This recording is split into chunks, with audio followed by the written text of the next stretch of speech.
आज हम इस वीडियो में सीखेंगे कि अनर्थ का विलोम शब्द क्या होता है और इसका अर्थ क्या होता है, और साथ में हम कुछ उदाहरण वाक्यों से भी इसे और अच्छे से समझेंगे। तो सबसे पहले अनर्थ का अर्थ समझते हैं। अनर्थ का अर्थ होता है बुरा परिणाम या नुकसान, यानी कि कोई बुरी घटना हो जाती है, कोई बुरा परिणाम आता है या नुकसान हो जाता है तो उसको भी अनर्थ कहते हैं।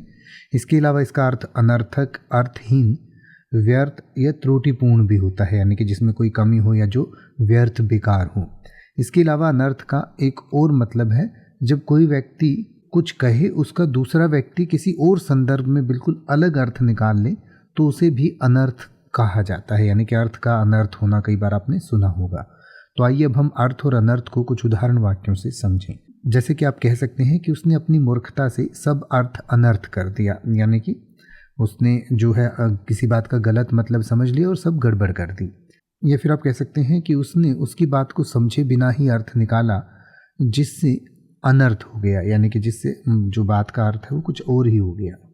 अब आप किसी भी वर्ड का मतलब हिंदी और इंग्लिश में YouTube पर सर्च कर सकते हैं। आपको मेरी वीडियो मिल जाएगी जिसमें आप बिना किसी फालतू बकवास के सीधा उस वर्ड का मतलब समझ पाएंगे। तो ऐसी ही वीडियोस को देखते रहने के लिए चैनल को सब्सक्राइब करें और बेल आइकन को प्रेस करें।